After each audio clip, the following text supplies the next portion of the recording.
Hello there, this is Jane with Xinhua in London in front of the Houses of the Parliament. Well, today is a special day that could decide the future of Brexit that has been dragging on for more than 3 years.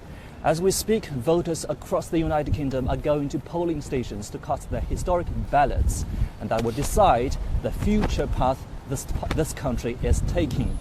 And joining me today, I'm very happy that Peter Barker, who has been long been an observer of British politics. Very glad to have you here today. Well, it's freezing and raining and getting worse. It's not a good day for voting, right?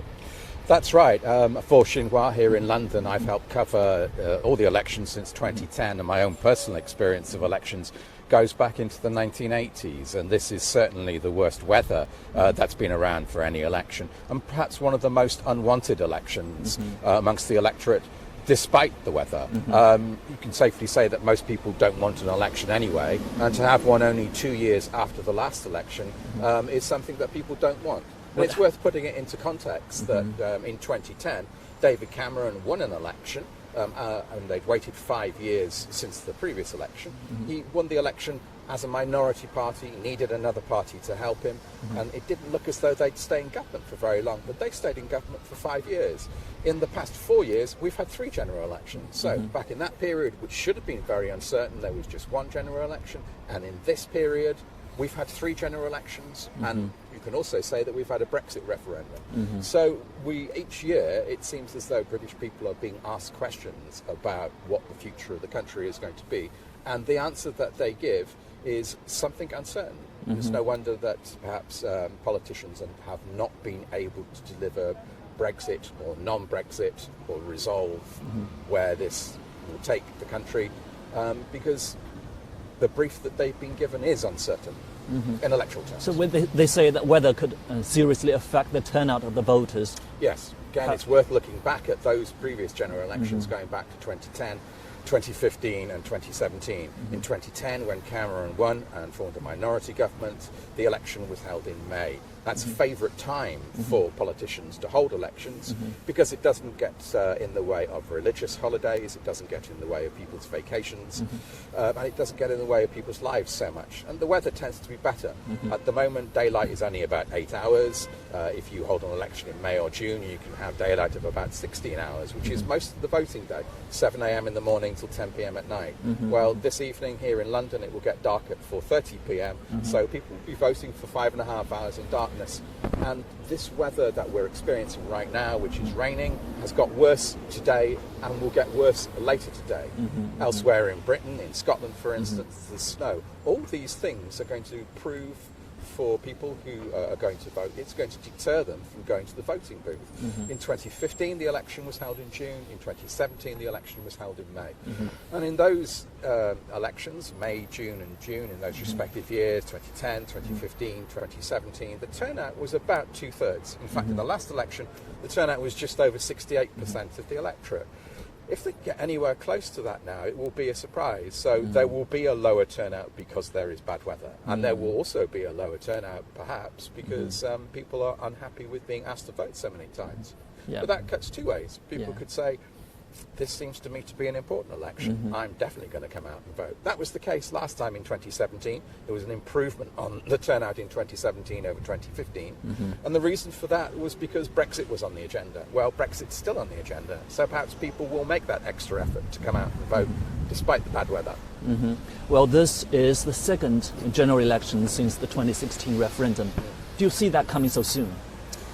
This 2019 election coming now, at the moment, and we'll probably touch on this later, it's impossible to make any safe or firm predictions about the general direction of British politics because Brexit has thrown it into uncertainty and cast a government that doesn't have a majority, and in fact has a significant minority and was getting smaller and smaller as pieces of the party flaked off and as people disagreed with the Prime Minister's policies. So for Prime Minister Boris Johnson, he inherited a very minority government which was getting smaller from his predecessor Theresa May. She couldn't make Brexit work.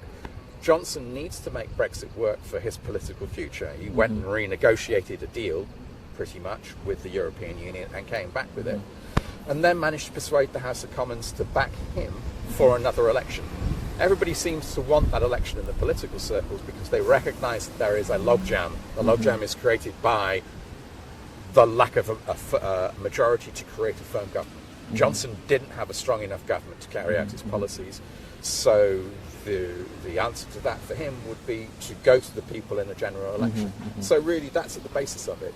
Johnson needs this election, which he was backed for by the Houses of Parliament, and he needs it because he needs to create a better mandate for himself. When he inherited Theresa May's mandate from the 2015 election, when Johnson became Prime Minister earlier this year in the summer, Johnson did not have his own majority. If he gets a majority here, he will have his own majority, and that majority will empower him. It will make him able to carry out policies.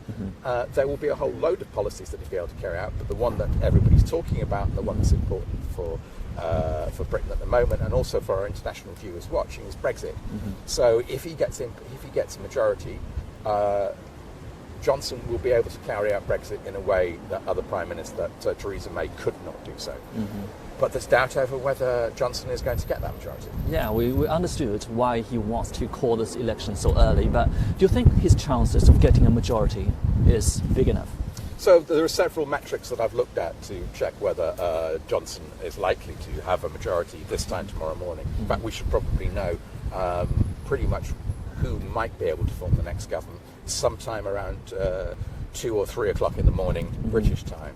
But for Johnson, the chances of winning, I've looked at the betting shops, and I've talked to bookies, and I've talked to large betting firms, and they indicate that betting for them in their shops shows about 70 or 80% likelihood of a victory for Johnson. Now, it doesn't say how big that victory is.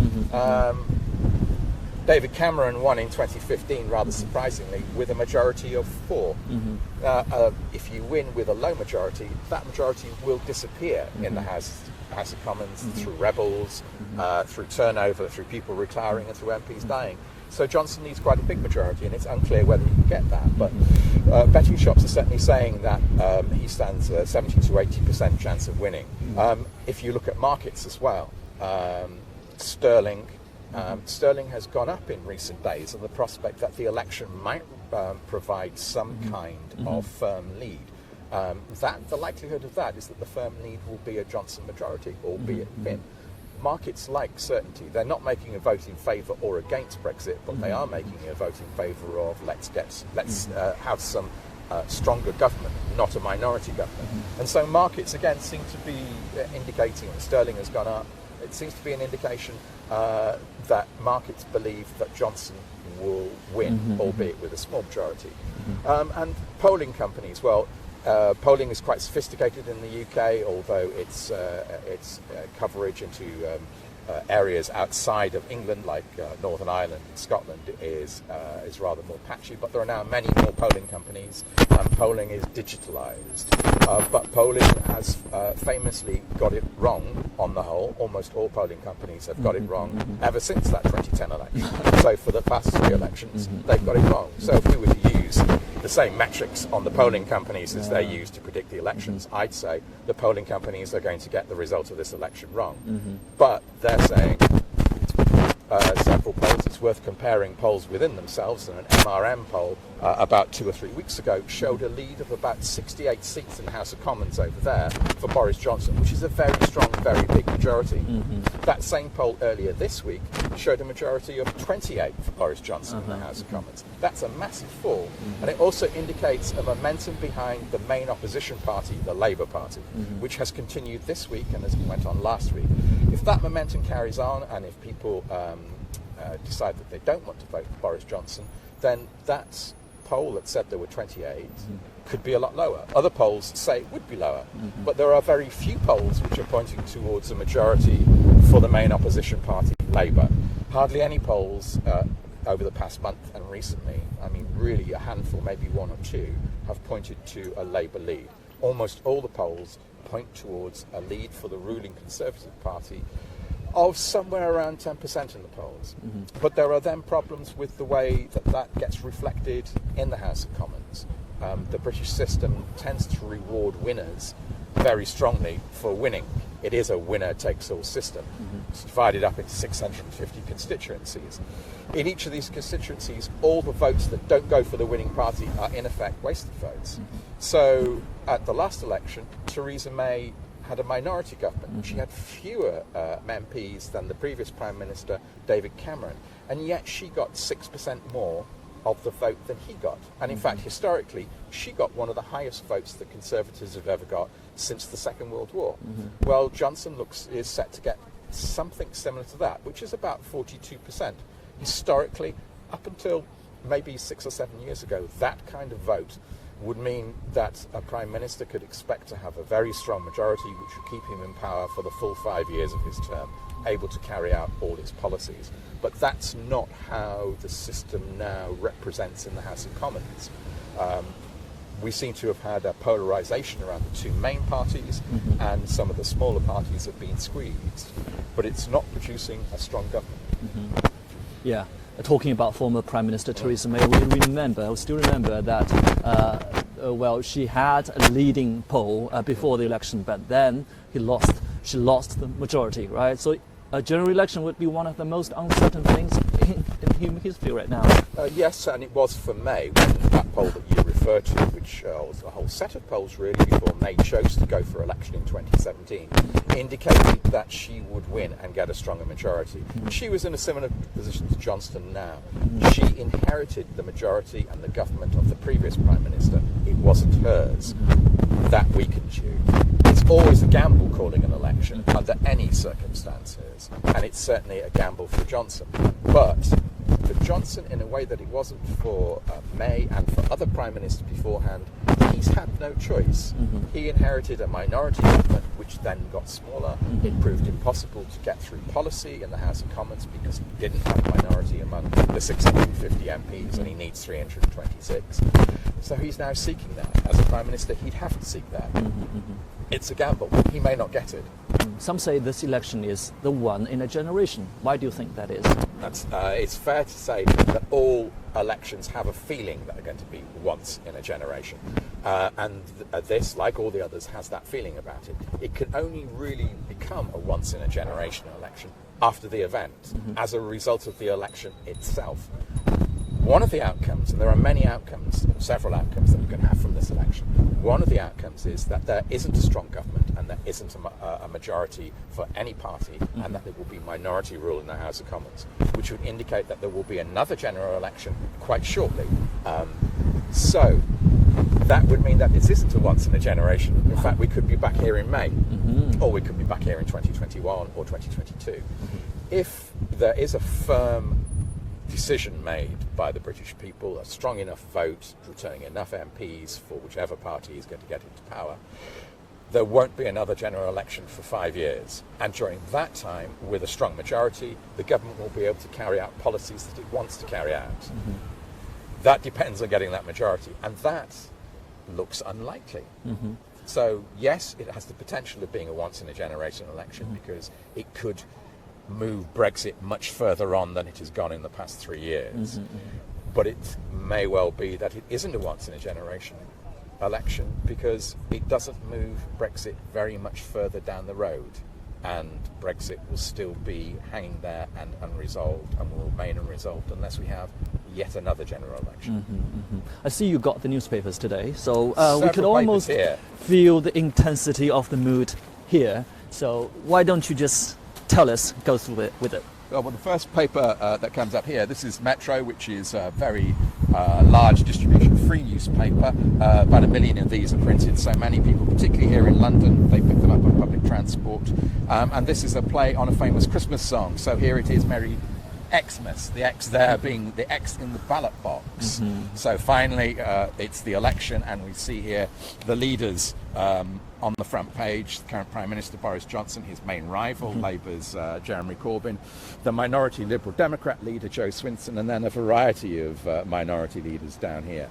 Looking at other newspapers, some of them somewhat older than Metro and more established, here's the Daily Telegraph telling us in a very loud way that it's decision day. And here is their news, which will urge people, in fact, to get out and vote. Election on knife edge as Tory lead narrows. So we were talking about that just beforehand. The polls have had a narrowing trend over the past 2 weeks, and what had been a strong Conservative lead, which put Boris Johnson back into the House of Commons, back into Downing Street, with a majority for his Conservative Party in the House of Commons, that's less likely than it would have been 2 weeks ago as the polls narrow and as the main opposition, Labour Party under Jeremy Corbyn, catches up on Boris Johnson. Well, talking about the polls that shows a narrowing supporting rate, I think former Prime Minister Tony Blair and also Conservative former Prime Minister John Major has been calling for tactical voting among voters just to avoid a majority by Prime Minister Boris Johnson. How do you see that? Unprecedented in British politics for a former Conservative Prime Minister, John Major, to turn around and say, you might want to vote tactically in order to keep this Prime Minister out of power. Now, that reveals the kind of split on the right wing of British politics that David Cameron was responding to when he chose to hold the referendum. His party is on the right of British politics, and British politics seems to be saying that they want something like Brexit. The EU was always an issue. That didn't turn out very well for David Cameron, and to have a Conservative Prime Minister who is, John Major is a man who supports Remain, he is going to be against Boris Johnson because Boris Johnson supports Brexit. And so the old party line, so for instance this newspaper, which here is saying it's the Tory lead narrative, is a Conservative newspaper. The new dividing line in British politics seems to be on Brexit. Are you a Remainer or are you a Brexiteer? And that makes it very difficult to predict what's going to happen in the general election, because tactical voting will take place. There will be seats in which some of the minority parties will almost willingly stand aside, or their natural voters will think, I'm not going to have any effect voting for this, so I'm going to vote for one of the only two parties that can form a government. And those two parties are the Conservatives and they are the Labour Party. So for Conservatives, they have successfully squeezed the vote from the newest party in British politics, which is Brexit Party, which has been formed for what its name says it is. It wants Brexit. That vote, the people who supported that were numbered up to 16, 18, 19% in polls before the election was called. They're now down to about 7 or 8%. They've been really squeezed by the Conservatives. People have moved over and supported Boris Johnson and the Conservatives. And on the other side of the political spectrum, on the left and the centre side of the political spectrum, the Labour Party started off with 27% of the vote, somewhere around about there. And in polls, it's now getting up towards 31, 33, maybe even 34, 35. And that's because it's successfully squeezed the Liberal Democrat Party, a small centrist party which has about a dozen MPs in the House of Commons, but it was polling somewhere around 16, 17%. And it's a Remain party. Well, those voters many of those voters are thinking that to make a difference in this election, they might vote Labour, because they believe that if they vote Labour, they still might stop Brexit. And so the Liberal Democrat vote is moving towards Labour and supporting Labour and making it bigger. And that's the reason why, when we talked earlier about the gap in the polls between Boris Johnson's Conservatives and Jeremy Corbyn's Labour Party, when we talked about that gap narrowing, that's one of the things in operation that is making that gap narrow. We're talking about stopping Brexit altogether. How do you see Liberal Democrats, who has voiced their very clear position on Brexit, that is to stop Brexit, and some have been accusing Labour, for example, of not being clear enough about Brexit? What do you say?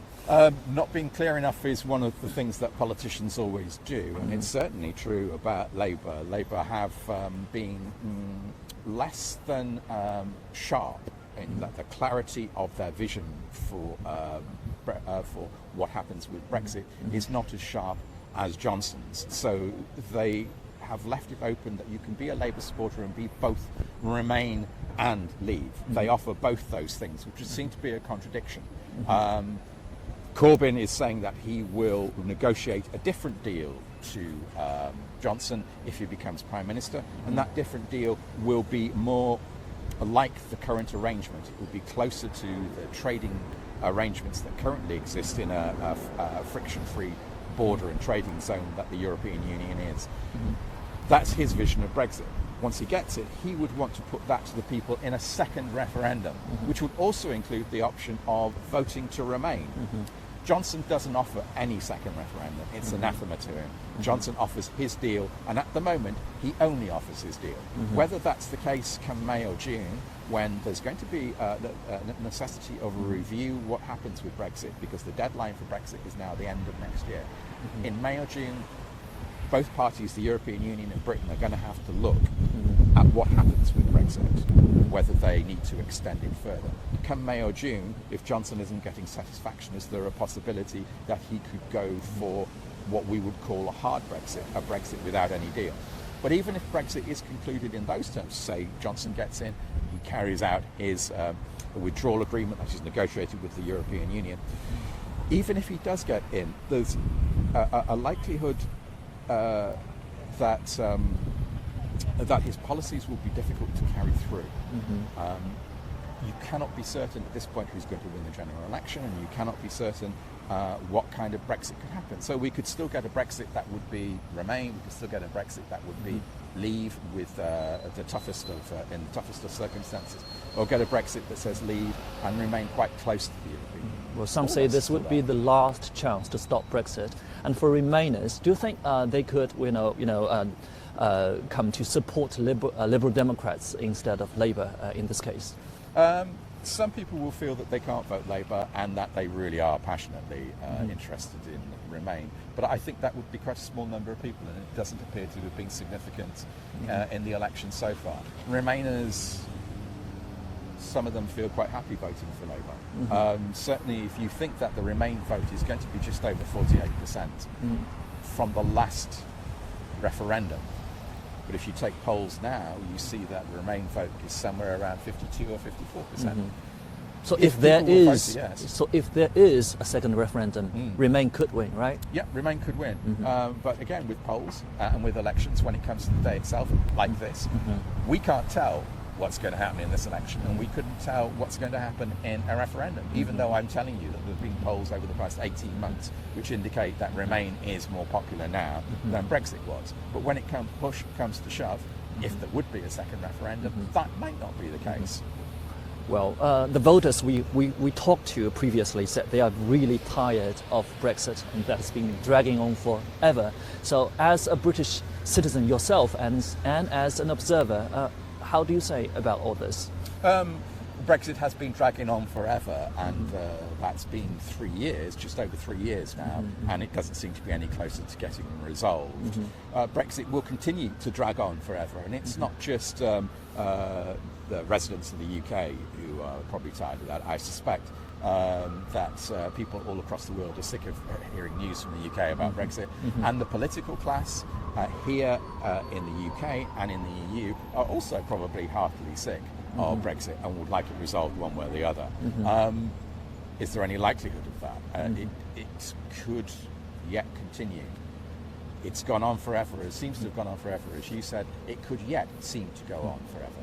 If Brexit is concluded successfully, let's say that Johnson gets a large enough majority in the House of Commons to carry out his EU withdrawal. If he carries that out, we still have a long period of negotiation to go through. That will take several years, during which time the UK will remain within the European Union, and that negotiation will go on for quite some time. Brexit will go on forever. Well, some say that the worst thing that Brexit has done to this country is to, divide this country, not only in the political circles but also in the society. And the voters, the British voters, I believe maybe they are still as divided as 3 years ago. So how is this election going to play out, do you think? Yes, you're very interesting that you talk about divisions. The election will not heal any divisions. And yes, it does seem to be, society does seem to be as divided. This is not normal. This is not the way that it's been in British society or in politics for about 45 years. So there's a level of conflict and disagreement which hasn't been present before. That's not yet reflected in in any form of civil disobedience, but it is reflected in a disgruntlement and unhappiness with the way that politics is.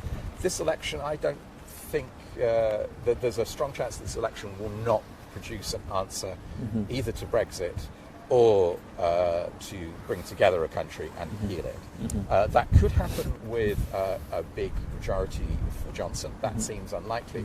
But the people who are against Johnson, and there is a sizable percentage of people who will be against Johnson, will be very strongly against him. For the people who aren't voting for him, he's deeply unpopular on a personal level for his personal behaviour. Well, so still one of the most uncertain general elections in British history, and this safe to say that. And this results are going to have a very decisive impact on the future path that this country is going to take. Well, this evening and into the early hours of the morning, the polls close at 10 o'clock. There's a race to get the first result in. Results will come flooding in between 12:30 and 3 o'clock. People will be staying up, despite the fact that they have to be in work tomorrow, to follow it. That usually happens in all elections. I suspect people will be staying up to do that, not least because it will be considerably warmer than it is now inside their own homes. So are you going to be waiting for the results? I'll be working tonight. Okay. Thank you very much, Peter. Thank you so much for joining us. Thank you. Okay. So as we said earlier, this is truly a very historic day for the British people and this country, for the future path that this country is going to take. And we will wait and see until the results come out early tomorrow morning. That's all for today's live broadcast. See you.